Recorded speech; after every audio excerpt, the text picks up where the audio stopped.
Olá a todos, obrigado. Na pessoa do Lucas, eu gostaria de agradecer a toda a organização do evento. É um baita prazer estar em Aracaju. Salvo engano, pela terceira vez, Lucas. Segunda vez. Puxa vida. O Lucas sempre chamando, Lucas, está um pouco apertado, mas dessa vez eu adoro a cidade e adoro falar para vocês, para a gente trocar algumas ideias essenciais que o Ricardo comentou. Parece que cada vez que a gente pega o microfone é para dizer, como eu falei no ano passado, como eu falei no ano retrasado, isso continua mais urgente do que nunca. E os temas da liberdade, não só no Brasil, continuam mais urgentes do que nunca. E eu escolhi para falar para vocês hoje um tema que é o tema do meu mais recente livro, lançado agora em julho desse ano, sobre liberdade de expressão. O pessoal do conhecido clube do livro entre nós, chamado Clube Ludovico, entrou em contato comigo. Eles, puxa, podíamos publicar um livro, pela primeira vez de um autor nacional do clube, e você não pensa em alguma obra, um livro, alguma coisa. Eu já tinha a preocupação de escrever sobre a liberdade de expressão, que é exatamente uma liberdade fundacional, uma liberdade sem a qual nenhuma outra consegue subsistir. Então, acertamos os prazos e eu acabei escrevendo este que é o da palavra Almedo, Reflexões Filosóficas sobre a Liberdade de Expressão. Saiu nessa versão luxuosa pelo Clube Ludovico e, por uma coincidência, e aqui eu não quero qualificar essa coincidência, porque em termos de mercado foi boa, mas em termos não mercadológicos foi péssimo, explodiu o caso Léo Lins, com a pena de prisão por crime de contar piada, e o caso da regulamentação das redes sociais via STF, exatamente no momento em que o livro estava saindo. Então, houve uma explosão de interesse na obra, o que esgotou o livro do Clube Ludovico. Então, quer dizer, dentro do próprio clube, agora já não é mais possível conseguir, acho que deve ter lá 2 ou 3 exemplares agora.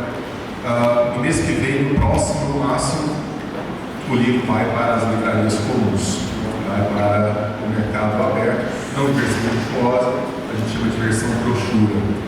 Então, mas qual que é a tese desse livro da palavra Almedo?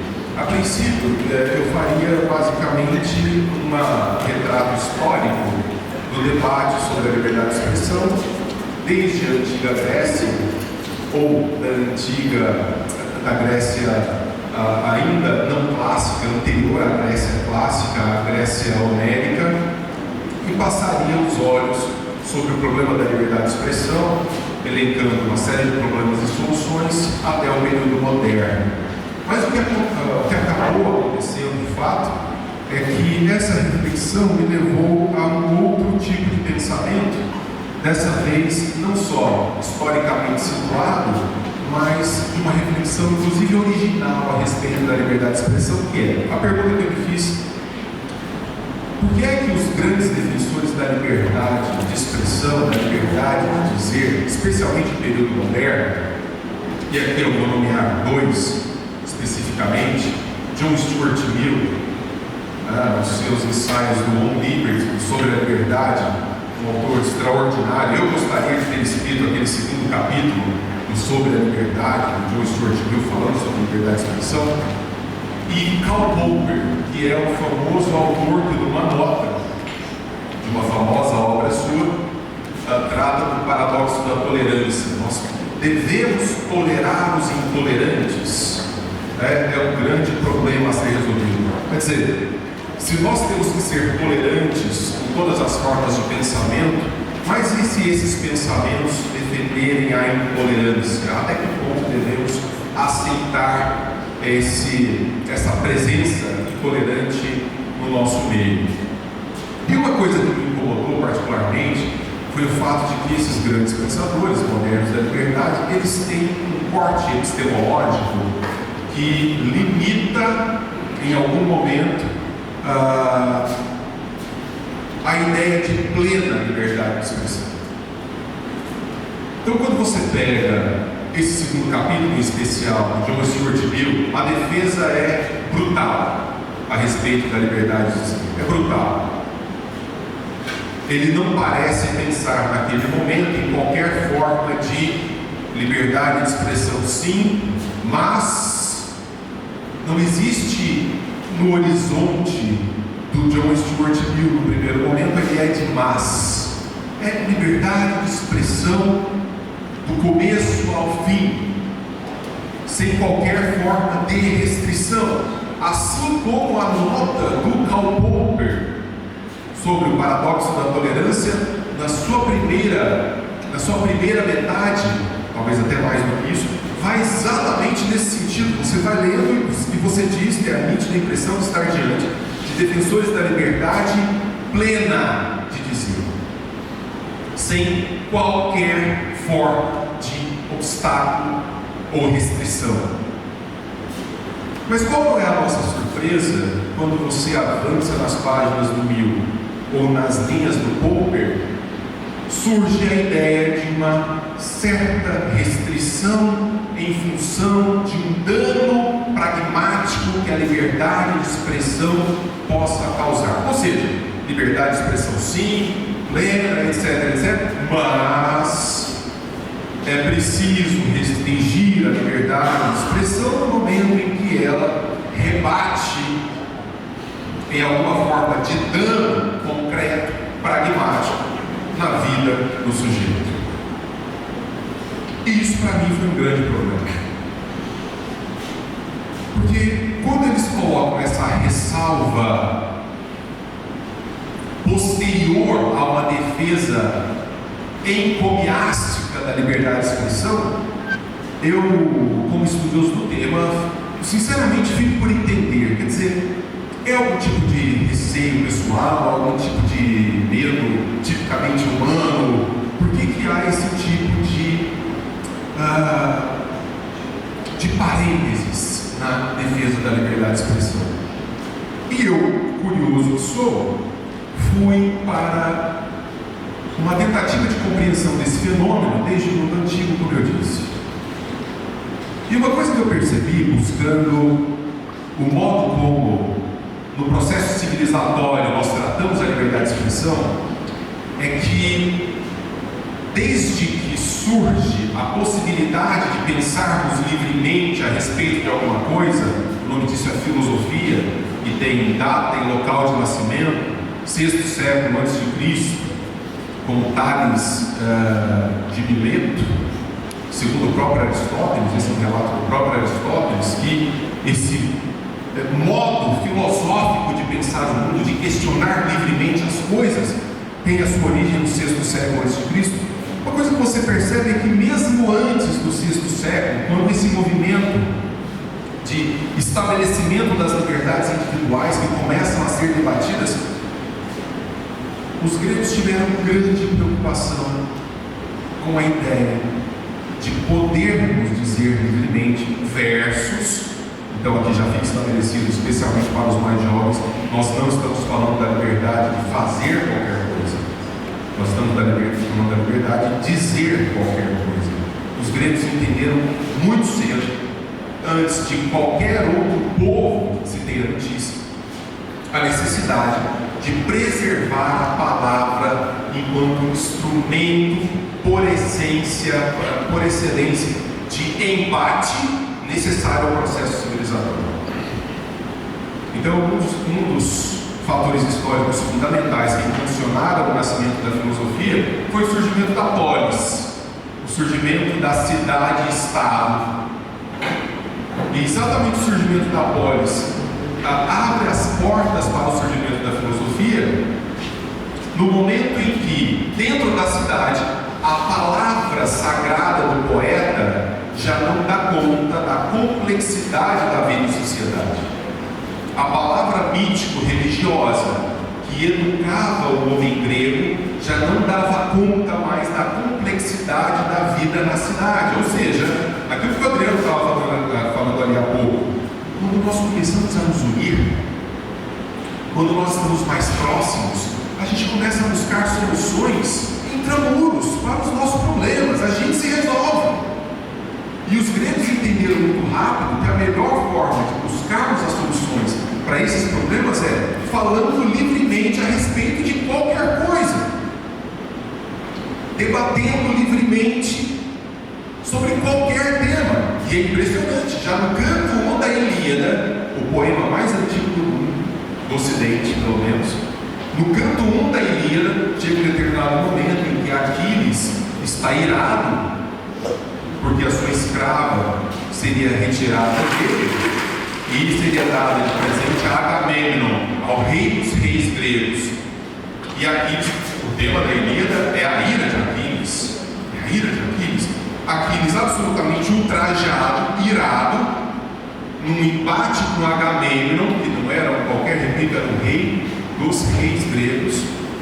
Aquiles vai para sacar a espada, quando aparece para ele a deusa Atena, numa forma que só ele poderia ver, visível só a ele, nesse mito homérico, e Atena diz a ele, no canto 1, diz assim: diga o que você quiser, ataque com as palavras que desejar, mas partir para a ação não. A ação violenta não. A palavra violenta sim. A palavra que ofende, que agride, essa sim. Em tempos homéricos, estabeleceu-se uma diferença que hoje o homem moderno tem grandes dificuldades em entender. A diferença entre o mundo da palavra e o mundo da ação. E Aristóteles, na sua Ética Nicômaco, vai dizer que o mundo da palavra é o mundo amoral. Ou seja, não é o mundo da ética, o mundo da palavra é o mundo da emissão vocal, não é o mundo da realização, não é o mundo da construção dos fatos. A palavra é um incorpóreo. As palavras machucam mais do que um tapa. Eu tenho vontade de enfiar um tapa na sua cara quando você me diz uma bobagem dessa, por um motivo muito simples. A palavra como incorpóreo, ela pode ser modulada no modo que eu vou reagir a ela. A palavra é som, é sopro. Os latinos vão dizer flatus vocis, é flatulência vocal. Isso é palavra. Por que nós temos idiomas diferentes? Porque cada civilização encontra um modo muito próprio de se comunicar. E se eu quero me comunicar com essas pessoas, eu tenho que aprender os seus códigos. Portanto, a palavra em si não tem peso nenhum.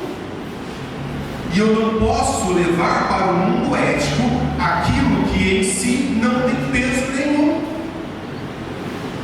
O mundo da palavra não é o mundo da ação. Tanto que quando Aristóteles vai pensar a filosofia ética, ele diz: a ética é a filosofia prática. Portanto, eu só posso pensar em termos de ética aquilo que é o universo do agir, do fazer, do realizar. Qualquer coisa fora disso é só especulação inútil a respeito de flatulência vocal. Mas qual que é a beleza da liberdade de expressão? Ventilar as possibilidades a respeito daquilo que pode, porventura, vir a ser ação na nossa sociedade. Então, não há se ter limite relativo à liberdade de expressão, pelo menos quando eu olho a longa experiência humana, desde o surgimento de um pensamento lógico, racional, por via de consequência livre, porque não há possibilidade do confronto sem a palavra livre, e extrairmos daí o melhor da experiência civilizatória. Então, uma coisa que eu fiz nesse livro foi: e se eu disser liberdade de expressão sempre, a todo momento, de forma irrestrita, sem o mas? Até onde nós vamos com isso? Até que isso pode desembocar? E na verdade, não está muito distante daquilo que exatamente os gregos absoluto. Os gregos chamavam liberdade de expressão de parresia. Parresia. Parresia é o termo grego para liberdade de dizer. Para eles isso era tanto um não problema, que no mundo antigo, com a ascensão do pensamento filosófico, isso não foi tema de especulação filosófica sistemática entre eles. É uma realidade tão pentada, tão bem estabelecida na mentalidade daquele povo, que não tem muito que se falar a respeito. A não ser que é preciso manter, é preciso cultivar, mas em nenhum momento você pega uma obra grega, filosófica, e vê um autor como Platão, Aristóteles, ou seja lá quem for, dizendo sobre a liberdade de expressão, sobre a necessidade de lutarmos pela liberdade de expressão. Eu vou fazer uma afirmação aqui que ela não tem caráter retórico, ela tem caráter histórico. Um homem grego, no quinto século a.C., tinha muito mais liberdade de expressão do que o brasileiro do século XXI. Mas eu não estou falando muito mais, eu estou falando muito mais. Muito mais.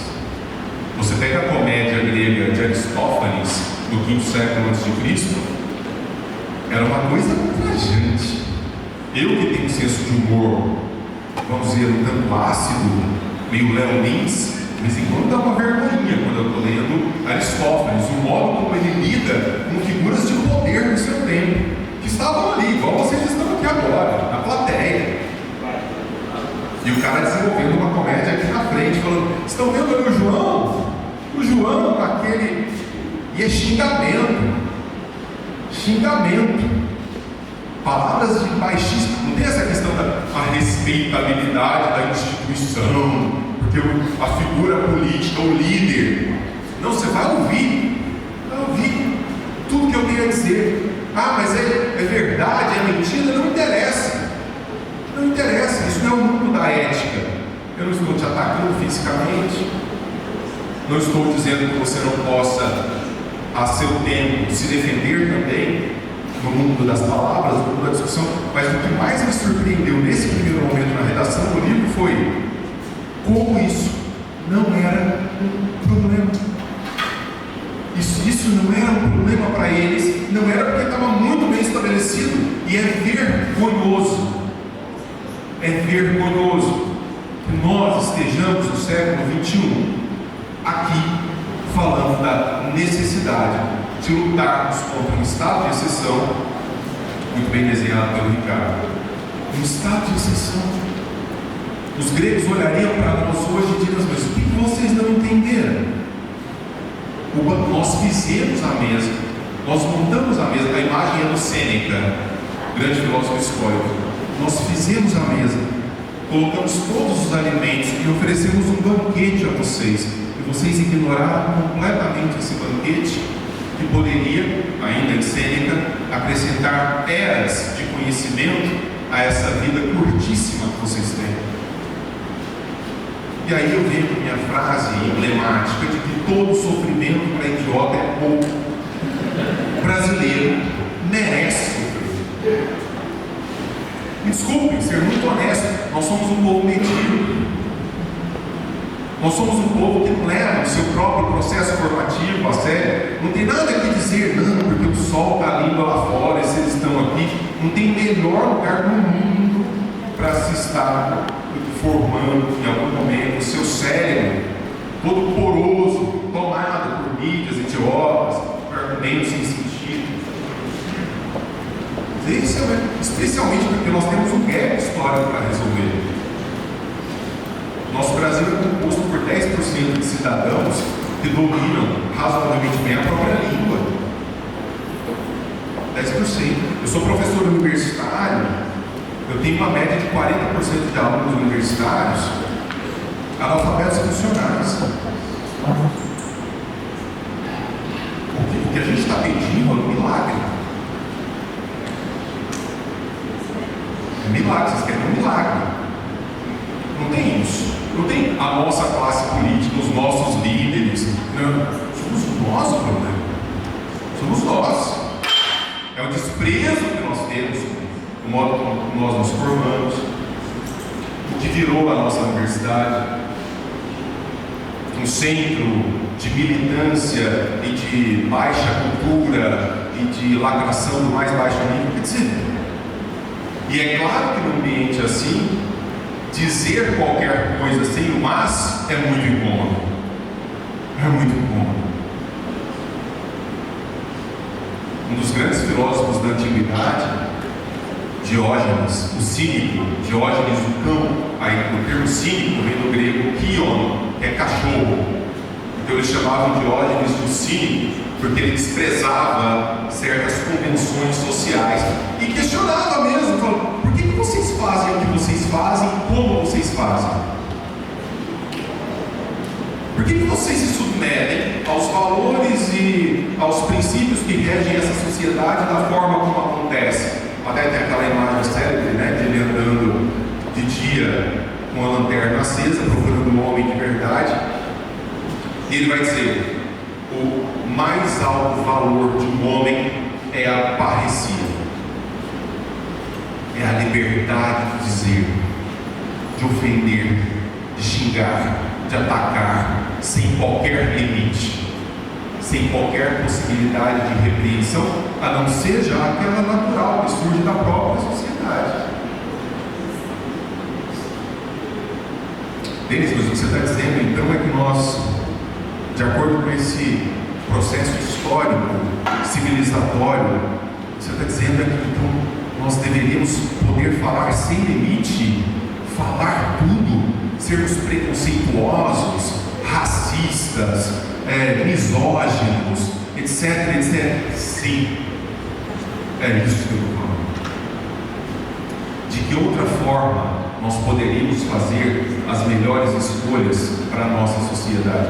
Você quer coisa melhor do que expor todos os idiotas que existem, deixando os idiotas falarem exatamente o que eles estão pensando? Eu quero saber se eu tenho um vizinho que avalia as pessoas pela cor da pele, se ele é cretino a esse ponto. E se eu tenho uma lei que me impede de dizer, com o pretexto que isso vá proteger sensibilidades, eu na verdade tento controlar o clima, não a partir da casa que eu posso construir, mas a partir do clima que eu não posso controlar. Isso é um erro. Isso é um erro. Idiotas não deixam de ser idiotas por força de lei. O que você está fazendo, na verdade, é jogando para debaixo do tapete, para um crescimento fora do nosso olhar, de pautas bem desagradáveis. Então você não limpa a sujeira da sua casa, varrendo a sujeira para debaixo do tapete. Tem sujeira ali? Mostra. Tem gente que pensa assim, tem gente preconceituosa que avalia a pessoa pela sexualidade, pela cor da pele, pelo estado de nascimento. Assim, gente, assim. Então essas pessoas não podem falar. Desculpa, não podem falar. Elas não deveriam pensar assim antes de qualquer coisa. E só existe uma forma de eu expor essas pessoas, passando por um processo educacional e público de vexame, no qual a própria civilização se organiza e coloca, como ensina Mises a respeito do mercado, né? Quando eu coloco 1 centavo numa empresa, o que eu faço na verdade é dizer, eu quero que essa empresa prospere. Assim a gente faz com as ideias. A gente vai fazer duas escolhas deles, mas não é muito arriscado, porque a gente pode optar pelas piores ideias? Claro que é. Você quer um abraço? A vida em sociedade é risco. Agora aqui é trade-off, é troca. Eu quero um risco zero. A única possibilidade de ter risco zero é tendo um controle absoluto nas mãos de alguns que vão dizer o que pode e o que não pode, porque o problema se estabelece exatamente nisso. Se eu digo, nós não podemos dizer tudo, segundo quem? Segundo quais critérios? Vocês viram a votação sobre a censura das redes sociais? O voto do Dias Toffoli? O voto do Dias Toffoli é o voto de um sujeito que está sob o efeito de crack. Eu já disse isso em algum artigo da Cruzoé, ainda estou livre, ainda, mas é fato, eu não estou, é sério. E o Dias Toffoli, ele tem um tique, que é ele fica buscando no olhar dos seus pares a confirmação para as bobagens que ele fala. Então ele fica assim, ó, entendeu? Procurando alguém que dê razão a ele, e é um constrangimento, porque é um apedeu. É um apedeu que mistura tudo. Quer dizer, era um embate, nesse momento, era um embate extraordinário para um Supremo decente. A gente não tem Supremo, a gente tem um grupo de ministros que são presenças vivas. O simples fato de sabermos o nome dessa gente já denuncia a ausência de saúde na nação na qual nos encontramos. A gente nem deveria saber o nome do ministro Supremo. Mas era um momento sério de falarmos sobre limites ou não limites da liberdade civil. E olharmos para uma experiência histórica. O próprio Alexandre de Moraes, aquela figura absolutamente abjeta, ele cita John Stuart Mill no voto. Ele teve a coragem de manchar a memória de John Stuart Mill, citando John Stuart Mill para defender censura de espaço privado. Ou seja, o que é censura do espaço privado? Se eu digo, na rede social fulana só vai publicar aquilo que eu considero minimamente adequado, o que eu faço na verdade é fazer do espaço privado uma extensão do espaço público. Por exemplo, o que eu faço na verdade a respeito do jornalismo é criar um jornalismo como braço estatal. Jornalismo estatal. Você só pode. A revista Cruzoé, para a qual eu escrevo, tentou publicar, porque foi censurada, uma capa com o Dias Toffoli, que era chamado na lista da Odebrecht de o amigo do amigo do meu pai. A revista foi censurada. Mas peraí, se eu tenho documentação que indica isso, você tem que responder nas instâncias adequadas, não simplesmente impedir a revista de ser publicada. E é assim. É estado de exceção, como disse o Lucas. Estado de exceção. De limitação completa. E pior, aplaudida por boa parte da população. Todo sofrimento para idiota é pouco. Claro, veja, o que eu faço nesse livro aqui é só dizer o seguinte: teste do tempo. O que funciona e o que não funciona. Denis, você gosta disso? Não interessa. Eu quero saber o que funciona do ponto de vista civilizatório e o que não funciona, segundo a experiência humana, a longa experiência humana que nós temos. E apostar que funciona. O John Stuart Mill foi o filósofo que disse sobre a falibilidade da condição humana. A liberdade de expressão, ela deve ser entendida como filha da falibilidade da condição humana. Todos nós somos falíveis. Ainda que a gente não goste disso, né? Todos nós somos falíveis, todos nós podemos errar nas nossas avaliações. E é exatamente esse universo de falibilidade humana que tem os seus efeitos mitigados quando nós podemos ouvir as pessoas falando a respeito de qualquer coisa. E a liberdade de expressão não deve ser relativizada por conta de sensibilidade do ouvinte, porque se a sensibilidade do ouvinte der poder ao silenciamento, vão aparecer sensibilidades para todos os lados. Aliás, o juiz hoje, quando vai ouvir alguém a respeito de crime de fala, ele pergunta para a vítima, para a suposta vítima, ele pergunta: você se sentiu atingido? Sério? Você se sentiu atingido? Outro dia eu dei uma palestra, ministrei uma palestra para um grupo de operadores da lei, entre eles vários promotores de justiça, e ao final, em Goiânia, ao final, um dos promotores veio a mim e falou assim: quer dizer, eu trabalho especificamente nessa área, e sabe o que tem acontecido? Da seguinte forma: há algum tempo, quando não era muito falado em mídias e redes sociais a questão dos crime contra a honra, crime de injúria, crime de racismo, etc, etc. Então, tinha alguns casos, mas não tinha muito caso. Agora, aí, de uns anos para cá, houve um crescimento. Agora é uma pandemia. É uma pandemia. O sujeito olhou diferente para você: crime, você é intolerante. vai lá, chama as testemunhas, leva para o delegado com 10 mil coisas para fazer, o promotor me contando, manda para frente. Não vai olhar circunstância, o que aconteceu de fato, manda para o MP, despacha para o MP. Vai lá, pega um cara, crime de opinião, crime de fala, vai responder a isso o resto da vida, vai pagar por não sei o quê. Muitos casos por simples crime de vendetta. Ou seja, eu gosto de você, não vou na sua cara, te coloco na justiça e até a morosidade do processo é passa para frente, nisso você está pagando advogado, acabando com a sua vida. Enfim, que tipo de sociedade é essa que não pode conviver com a possibilidade de ser ofendido? Que tipo de ser humano adulto nós estamos criando que abraça a tese em tudo antilógica de que é preciso passar toda uma existência sem ouvir uma coisa ofensiva? E outra, o que é ofensivo para alguém? O que eu tenho de indicação histórica é de que é ofensivo aquilo que é politicamente proveitoso, seja ofensivo em determinado momento. Então é sempre aquela velha história, meio clichê, de que nunca é o que é dito, é sobre quem diz. O presidente Luiz Inácio Lula da Silva é mestre em proferir frases racistas, homofóbicas, etc.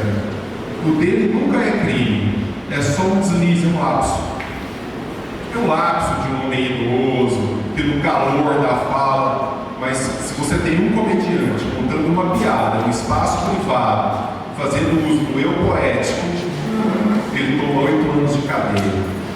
É como se a juíza dissesse: disso aqui ninguém pode rir, está proibido rir disso daqui. Se você faz parte dessa sociedade, imagine o grau de arrogância de alguém que se coloca como parâmetro para toda uma sociedade do que é certo, do que é engraçado, do que funciona, do que não funciona. O John Stuart Mill, sobre a liberdade de expressão, estrutura 4 teses fundamentais que se desdobram logicamente e abarcam diferentes situações. A primeira, comentei com vocês, a tese da falibilidade. Ele insiste que todas as opiniões humanas são, por natureza, falíveis, porque somos nós mesmos falíveis por natureza. Nós somos seres falíveis, nós erramos a respeito de qualquer coisa que nós podemos errar. E bastaria isso para mantermos como horizonte de possibilidade constante a liberdade de expressão. Mesmo o senso comum, mesmo o consenso majoritário pode estar equivocado. Liberdade de expressão não é questão de sensibilidade pública. A maioria do povo brasileiro concorda que tem que haver limite à liberdade de expressão. Dane-se. Não é questão de voto. Não é questão de percepção majoritária. Aliás, falando de percepção majoritária no curso da história, a gente vai ver que majoritariamente já fizemos muita bobagem. Aliás, tem aquela frase clássica do Mill, né, que se todos os indivíduos numa sociedade, menos um, pudessem, né, silenciar esse um, esse um teria o mesmo direito de silenciar todo o resto. Ou seja, não tem toda uma sociedade, menos um, tem tanto direito de silenciar esse um, quanto esse um tem direito de silenciar todo o resto. A história está repleta de casos em que crenças quase universais, como a escravidão, a inferioridade das mulheres ou a censura religiosa, revelaram-se em retrospecto monstruosos erros mortais. Então não vá por caminhos do que é majoritário. O Datafolha indica que isso não é tema de avaliação de pesquisa. Silenciar uma opinião, por mais absurda que nos pareça, é supor que se possui uma infalibilidade que na realidade ninguém tem. Item 2, eu prometo que no 4 eu termino a minha fala. A tese, já falei uma vez, Faltam só duas. A tese da verdade parcial. Mesmo quando uma opinião estiver equivocada, ela pode conter uma parcela de verdade. Mesmo uma opinião equivocada, ela pode conter algo interessante ao processo civilizatório. E suprimindo-a, perde-se a oportunidade de integrar essa parcela à verdade maior. Todos nós ganhamos quando as pessoas podem dizer livremente a respeito de qualquer coisa. O meu tem uma imagem muito interessante que é: quando nós abraçamos monopolicamente uma tese, a nossa inteligência fica preguiçosa. Ela fica preguiçosa. Porque você tem que ficar, numa sociedade de livre expressão, você tem que ficar a todo momento depurando, ajustando, debatendo, arrumando, sabendo defender uma determinada ideia. Uma ideia no processo civilizatório só faz sentido que ela repercuta entre nós se nós conseguirmos, como ensinava o velho Sócrates, a darmos a justa razão de ela ser. Para que nós não sejamos aquilo que o Ortega y Gasset, os maiores filósofos do século XX, vai dizer: o homem moderno é esse ser cheio de pedaços de ideias soltos na alma. Você pega um pedacinho do YouTube, pega um pedacinho do jornal, pega um pedacinho de não sei o quê, e no final você é um troço todo mal ajambrado, porque você nunca parou para dar a verdadeira razão de ser daquela posição. Então, primeiro você defende a posição, olha que coisa de retardado. Primeiro você estabelece a posição a ser defendida e depois sai desesperado atrás de argumento para defender aquela posição. Parece em sentença judicial hoje em dia, o juiz já sabe onde ele quer chegar e depois ele sai caçando no ordenamento algum pedaço de lei ou jurisprudência para confirmar aquilo que ele já queria fazer. É que hoje perdeu-se a vergonha a ponto de nem precisar disso. Nós chegamos a esse ponto. Culpa nossa, nossa licenciosidade, nossa preguiça, esse povinho letárgico que nós somos. A verdade quase sempre é o resultado de uma síntese entre visões opostas. Assim, o erro também tem um valor nesse processo. Errar é interessante. Às vezes eu ensino para os meus alunos que me pedem orientação cada vez menos, porque eu sou odiado na minha universidade. Eu vou morrer sozinho. Por onde eu passo, fazendo inimigos. Mas eu chego para o meu aluno e falo: faça essa pesquisa e ao final aponte uma coisa do tipo: eu errei aqui. Olha que coisa maravilhosa. Você fez uma pesquisa para provar ao final que a sua tese estava errada. Você colaborou enormemente com o nosso processo humano de construção do conhecimento, porque outros que viriam depois já vão evitar aquilo. Todos nós queremos ser maravilhosos, falar só coisas certas, não errar nunca. Ai, que vergonha, porque eu disse tal coisa. Não tem isso. O erro está no cerne do processo de evolução da sociedade, desde que se aprenda com ele. Porque existem pelo menos duas formas da gente aprender alguma coisa, disse Bismarck. A primeira é a mais inteligente, a dos homens inteligentes, aprender com o erro dos outros. A segunda, que é a dos homens idiotas, que é aqueles que aprendem só com o próprio erro. O exemplo do outro não serviu. Você tem que errar, enfiar a cabeça na parede para saber que é duro. Existe uma forma que eu chamo da forma do brasileiro, que não aprende nunca, nem com os outros, nem com as próprias experiências. 3. A tese da verdade viva. Mesmo quando uma opinião verdadeira é aceita como dogma, sem contestação, ela deixa de ser viva e torna-se estéril. Uma verdade aceita sem debate é como um corpo sem alma. Até que eu escrevo bem, hein, cara? Só no embate com o erro, com a oposição sincera, a verdade conserva a sua vitalidade e capacidade transformadora. A sua capacidade transformadora. Não é isso? O músculo, ele vai. O Adriano Paranaíba tentou trabalhar o músculo da panturrilha, não está na idade. para ir andando com ela. Mas, por quê? Porque ele se excedeu, mas o que ele está fazendo é certo. Trabalhando o músculo em pequenas fissuras, pequenos machucados, você fortalece o músculo. Quem quer ir para a academia fazer musculação? É lesionar o músculo, machucar o músculo de forma controlada. E as ideias, elas têm que ser microfissuradas, elas não ficam o tempo inteiro ali, como esse mosquitão, explicação um cavalo lento, incomodando. Opiniões ruins, falas preconceituosas, horríveis, maravilhosas. Nós somos esse cálculo. E é essa possibilidade que nos mantém vivos na boa discussão sobre as ideias. Quarto e último ponto: a tese do valor moral do dissenso.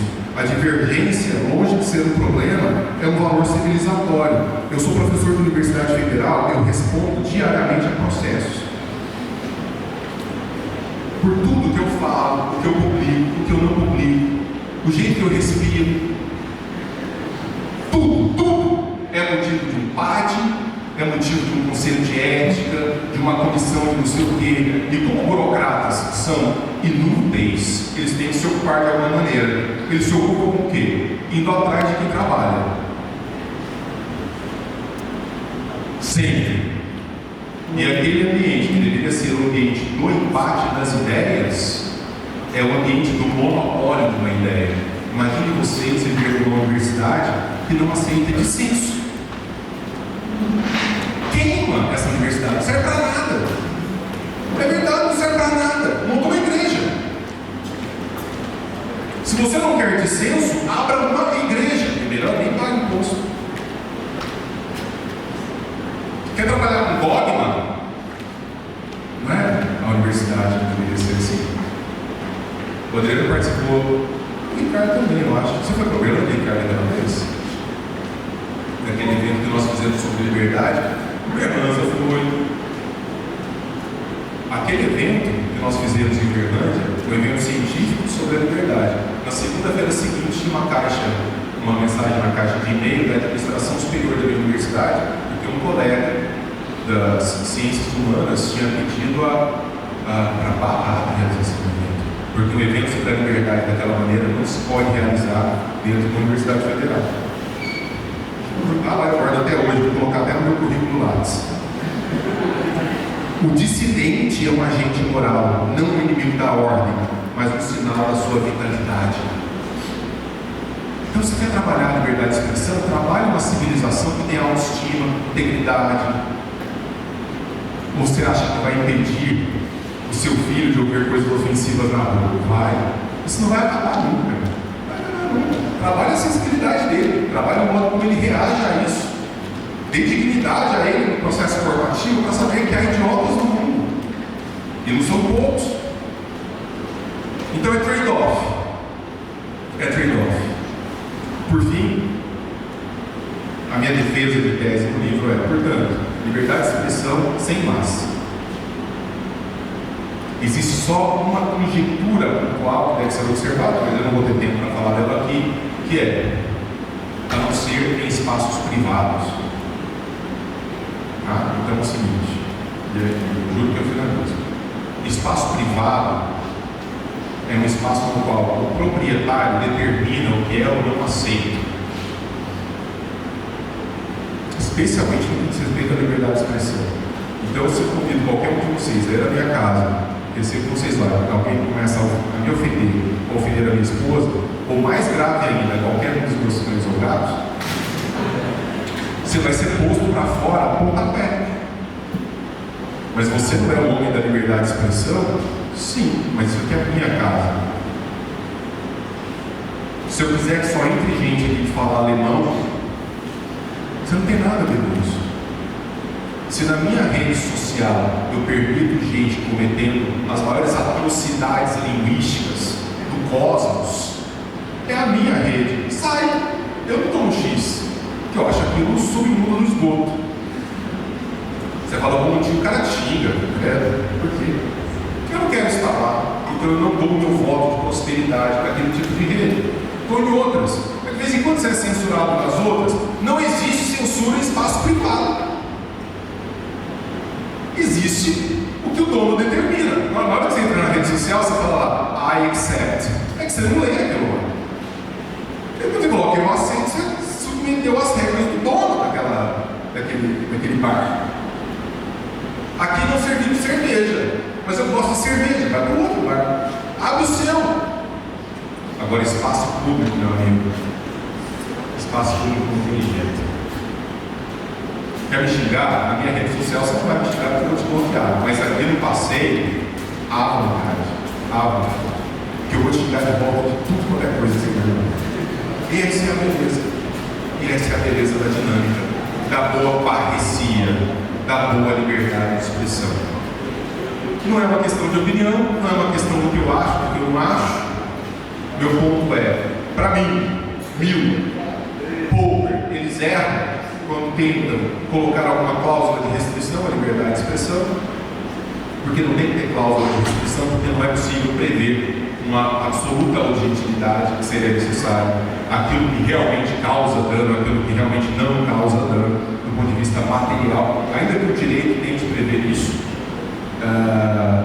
numa convivência em sociedade. O que o cara disse, vai fechar o restaurante. Às vezes aconteceu uma comida ruim, às vezes aconteceu alguma coisa naquela semana. Um bom contador pode fazer um cálculo fake e mostrar o quanto você teve prejuízo no momento da minha fala. Às vezes uma fala minha crítica, mentirosa a respeito do seu restaurante, vai criar uma grande curiosidade a respeito do seu restaurante e ele vai ser um sucesso impossível rastrear. Isso faz parte das dinâmicas da existência humana. Obrigado pela paciência de vocês, foi um grande prazer.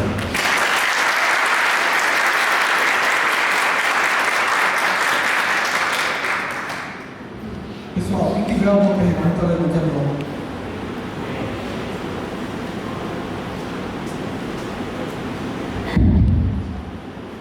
Oi, boa noite. Eu queria saber do senhor se o senhor acha que seria possível ou até viável uma sociedade onde a liberdade de expressão seja plena, tendo em vista que mesmo no cenário da Grécia clássica, onde sobretudo os cidadãos atenienses tinham ampla liberdade de expressão, e onde foi criada a filosofia e a comédia, houve o julgamento de Sócrates e ele foi condenado à morte. Eu esperava essa pergunta, que bom. O julgamento de Sócrates foi uma espécie de anomalia dentro de um sistema, e é muito interessante ver a repercussão do julgamento de Sócrates na bibliografia posterior, algo do tipo, o que nós fizemos aqui exatamente? O Sócrates ele construiu uma cena no seu julgamento que tornou impossível a possibilidade de ser absolvido. Por quê? Não muito distante do que nós temos hoje, do ponto de vista processual, o sujeito primeiro ele era condenado ou absolvido, e depois, se condenado, ele escolhia, ele podia se propor uma pena, né? A famosa dosimetria da pena. Que tipo de pena alguém merece tendo sido condenado por esse crime? O Sócrates, e isso é uma unanimidade entre os estudiosos já no mundo antigo, ele poderia muito bem ter ido lá e dito: gente, desculpa, foi sem querer, eu não tive intenção nenhuma, e ir embora. Era banal, absolutamente banal. Mas ele resolveu fazer daquilo ali um libelo, um encômio ao exercício da filosofia. Então, ele começa a fazer um discurso do tipo: olha, que mal causo eu à cidade? Eu saio pelas ruas, eu não tenho riquezas, eu largo a minha família para ficar pelas ruas, perguntando às pessoas sobre a razão de ser das suas convicções. Não existe nada de mais importante numa vida em sociedade do que esse exercício filosófico. Vocês querem me penalizar por causa disso? E mesmo nessa postura bastante de enfrentamento filosófico, os votos que pesaram contra ele deu praticamente empate, tá? A primeira votação que o condena foi praticamente um empate. Tanto que ele comenta depois, ele falou: eu fiquei assustado, eu achei que fossem muitos mais votos a me condenar. Quer dizer, existia um plano de fundo muito favorável, deixar a pessoa conduzir a vida como quisesse. E depois, no momento em que ele pode se propor a pena, existia um pedido de pena de morte versus uma pena alternativa que ele poderia se propor, a pena de morte, ou, vai dizer ele, quero ser sustentado pelo Pritaneu. Ou seja, Pritaneu era uma casa pública na qual os vencedores de Olimpíadas e vencedores, heróis de guerra, eram alimentados. Então os grandes nomes da cidade iam até esse restaurante esse prédio público chamado Britadeu, que é uma aristocracia da cidade. Então, se aquilo que eu faço pela cidade deve ser justamente retribuído, então não é a pena de morte que vocês têm que aplicar, mas ele tem que ser alimentado no Britadeu. Ou seja, juridicamente, a condição estabelecida era a pena de morte ou ser sustentado no Britadeu. Então, assim, a cena é de um grande desespero em relação ao que tinha acontecido. Tipo, não era para isso estar acontecendo da forma como aconteceu, porque em hipótese alguma. Os gregos inventaram muito cedo a ideia das eutinai. Eutinai, eu falo sobre isso no livro, são as prestações de conta que o juiz deve fazer no momento em que decide por alguma coisa, com base nas leis que eram escritas e publicadas em praça pública. Qual que é a ideia da lei em praça pública? Quer dizer, você não pode alegar desconhecimento da lei, isso é um preceito básico do direito moderno, que a gente estava posto na antiguidade. E as eutinai, eu não decido porque eu quero. Com base na lei fulana de tal, o crime foi esse, a pena foi essa. A documentação que nós temos disponível a respeito é de um grande constrangimento em relação a Sócrates. Tanto que os membros da cidade se organizaram para tentar uma fuga e ele não aceitou. Ou seja, Sócrates foi para viver ou morrer pela filosofia. Tipo, ou vocês entendem isso de uma vez, ou vocês não vão entender nunca mais. Parece que a gente não entendeu nunca mais. Mas a mensagem foi dada, e isso fez dele um herói da filosofia.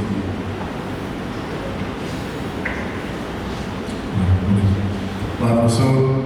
Tudo bem novamente? É um prazer tê-lo aqui mais uma vez. O senhor sabe que eu sou muito grato por tudo que já fez pelo grupo de estudos Hermênio. E a pergunta que eu quero fazer é, como um estudante, né, aprendiz da Véia Louca, né, a gente conhece a obra do Cântico, né? A gente vê que é uma distopia. Ela tem uma forma bem enigmática de falar sobre a vida pessoal dela também, nos livros dela, enfim. E a gente percebe que ela vai falando sobre temas que são os mesmos temas, só que de formas diferentes, né? Você vê isso no Cântico, você vê isso lá no Relato de Atos, você vê isso lá também na Nascente. E o que eu mais achei interessante é que Nós que Vivemos, ele fala desse mesmo tema, que é sobre a questão da liberdade de expressão, que ela fala muito mais de uma forma em que, por exemplo, você está numa sociedade em que você está sendo oprimido, você está perdendo a sua vida, e que o final desse livro, a protagonista, para quem não leu o livro, sinto muito o spoiler, acaba morrendo de fato. E sempre eu percebi que ela sempre começa o livro falando de forma como uma notícia. Isso aqui está acontecendo, isso vai acontecer. E assim, eu também gosto de observar que no nosso mundo, né, no nosso mundo real, existem as pessoas que estão falando essas notícias, já falam há muito tempo, né, a respeito, e tem pessoas que não percebem. O senhor acredita que nesse nosso mundo vai passar a existir em algum momento em que de fato isso será como o que ela deixou escrito? A gente vai viver um momento em que não haverá de fato nenhuma liberdade de expressão, ou que de fato a sociedade caminha para uma total distopia, na sua opinião? Eu tenho andado pelo Brasil palestrando e às vezes eu me sinto muito mal, porque às vezes eu fico parecendo um cavaleiro do Apocalipse, dependendo do modo como eu falo sobre as coisas, né? Eu estava em Brasília agora, no evento da IFL, e ao meu lado,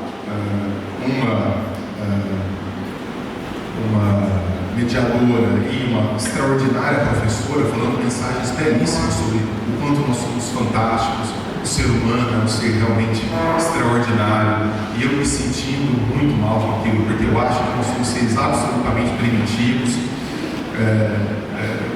Eu acho que nós não aprendemos, né? Aliás, eu estava conversando sobre isso agora há pouco. A inteligência artificial aprende até muito rápido, nós não aprendemos, é uma coisa estranha, angustiante. Então eu não tenho uma visão romântica sobre o mundo. E eu não tenho uma visão romântica, eu quero dizer, otimista sobre a humanidade. Não tenho mesmo. Mas eu acho que nós podemos viver melhor, tomando algumas decisões historicamente inscritas com base naquilo que nos foi legado de aprendizagem. Então, o que faz Ayn Rand, o que fizeram os pré-socráticos, o que fizeram os clássicos, Sócrates, Platão, Aristóteles, gente, quando vocês pegam essas filosofias da chamada era helenística, estoicismo, que está muito em voga nas redes sociais, epicurismo, o cinismo, ceticismo, quando você pega essas correntes, a quantidade de informações do tipo é como se fosse um grande manual, pelo menos sobre o que não fazer. Olha, evitem isso daqui. Vocês podem até fazer alguma coisa diferente, mas se vocês deixarem de fazer isso daqui, já vão evitar uma série de problemas. Olha o mundo que nós temos hoje.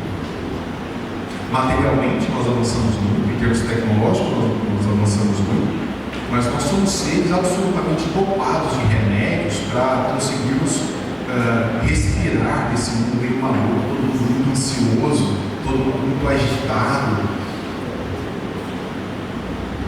Então, a minha ideia como professor de filosofia, estou muito longe de ser um filósofo, como professor de filosofia vamos evocar todo esse conhecimento para a gente ter uma vida tanto melhor, sem romantizar, mas eu não coloco isso como algo que vai acontecer no macro para rebater no micro.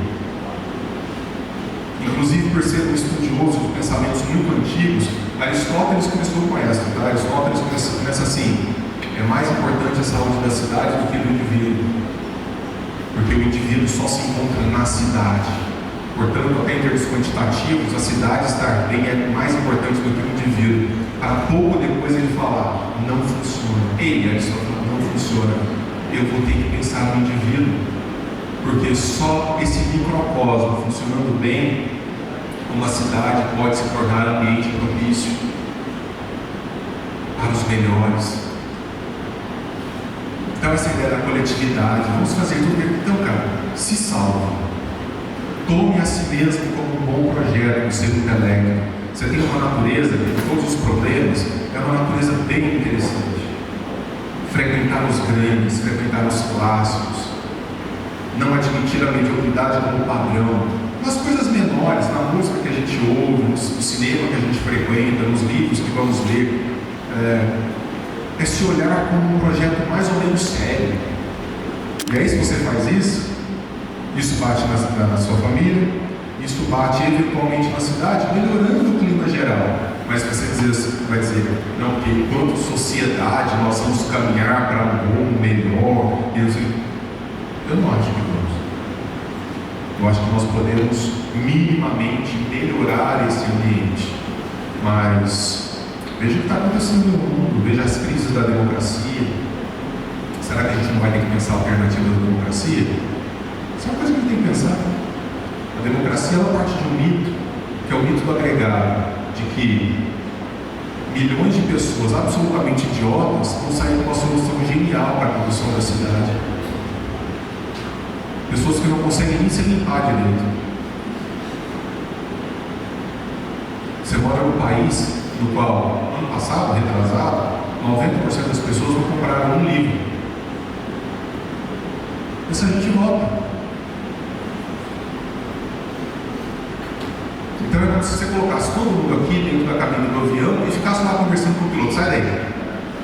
Agora eu vou pilotar esse negócio. Mas você sabe da partida no avião? Não sei, mas aqui Deus proverá.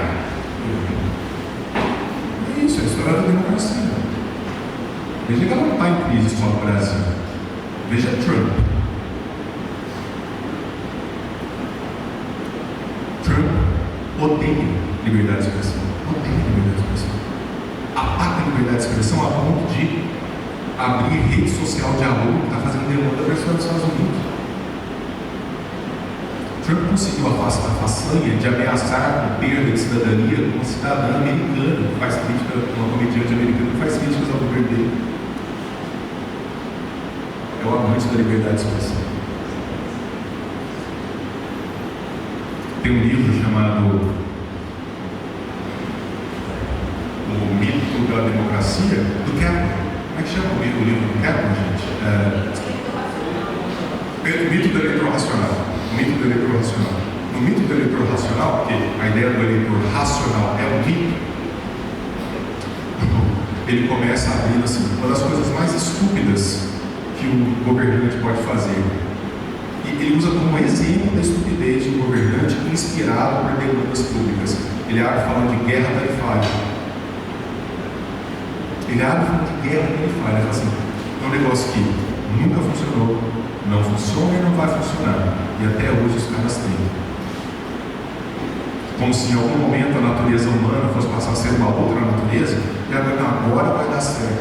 Mas por que é burro nesse grau? Não é porque é burro, é porque existe toda uma população fazendo, soa bem, fala assim, vamos cuidar das indústrias norte-americanas, vai todo mundo embora daqui ou pagar 200% de tarifa. Tem que ser muito burro. Tem que ser muito burro. Não é verdade. Aí como é que eu posso melhorar isso? Formação, educação, livro.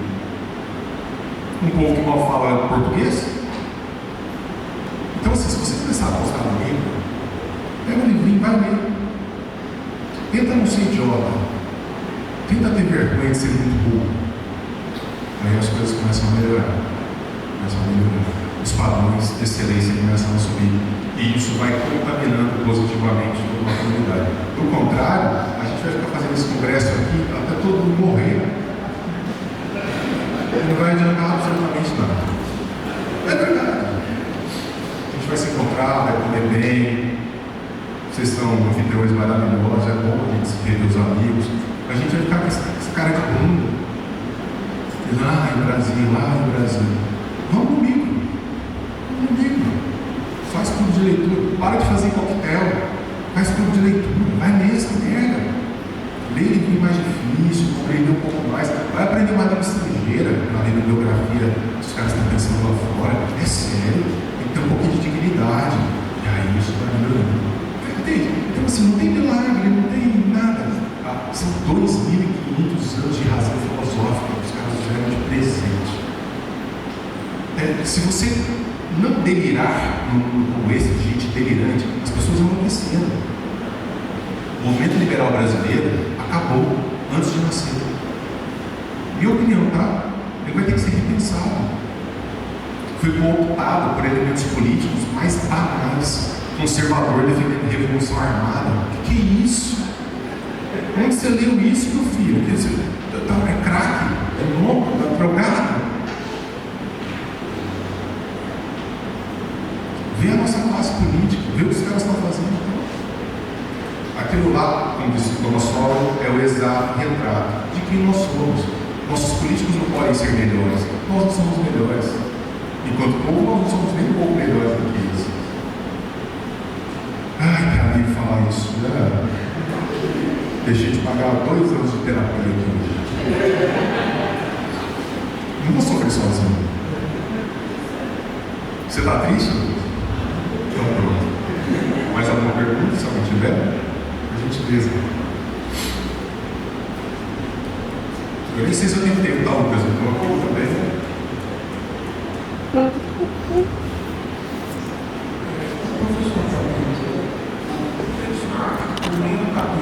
Principalmente nas universidades privadas, está tão tomado pelo pensamento progressista, sabe? Eu vi uma universidade particular e mesmo assim, curso de direito, mesmo assim, a maior parte dos professores são progressistas, são de esquerda, tentam defender todo aquele pensamento de censura, falam em ridicularização da nossa Estado mínimo, não defendem liberdade, falam que liberdade tem que ser pensada com cautela.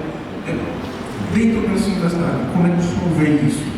Existem questões históricas muito complexas, eu nem vou conseguir estender muito na resposta, porque mereceria uma resposta muito mais longa, mas existem questões históricas envolvidas.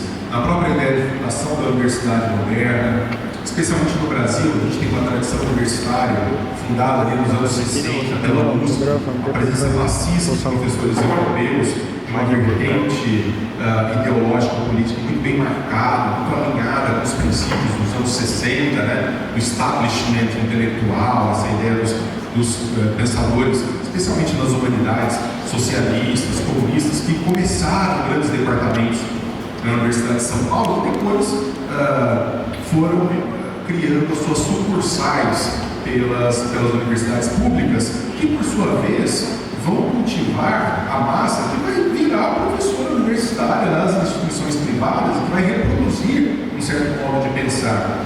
E o que é pior, no caso dessas universidades, são criados instrumentos de retroalimentação, de adesão ideológica. Então, por exemplo, eu sei disso, uma anomalia do sistema.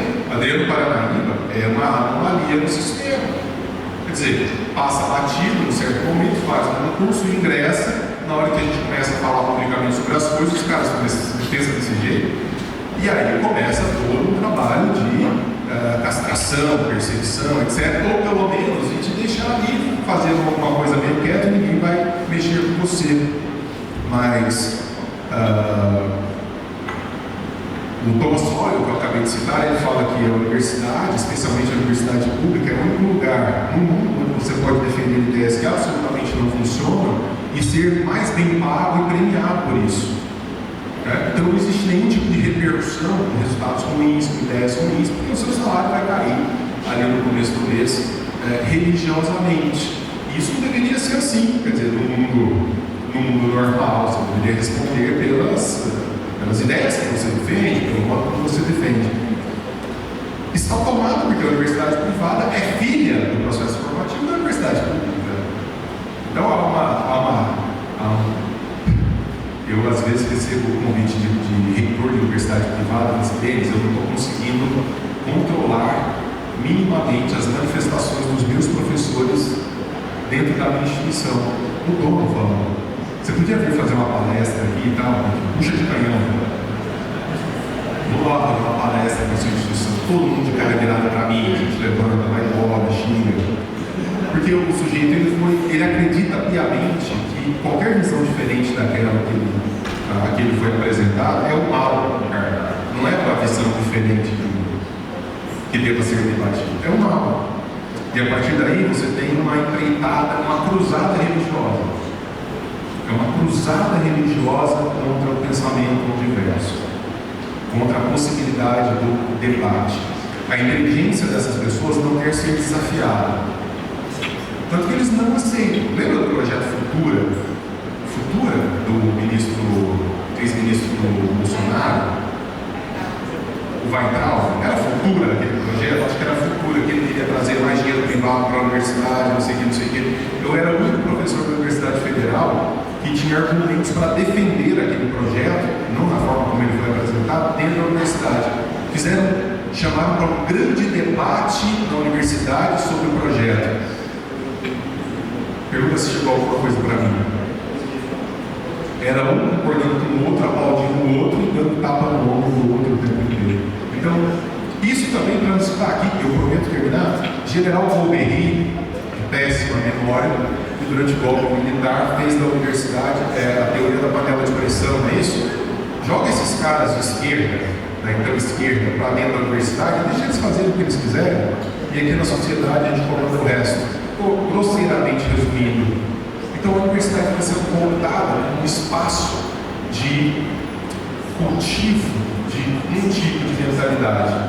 Então, eles falam em pluralidade de ideias, eles falam em diversidade, mas eles nunca fizeram isso, na verdade. Eles querem a concordância séria e a impossibilidade do dissenso. O dissenso não é bem-vindo. Agora, pensem vocês, o dissenso não é bem-vindo no ambiente de ilustração intelectual.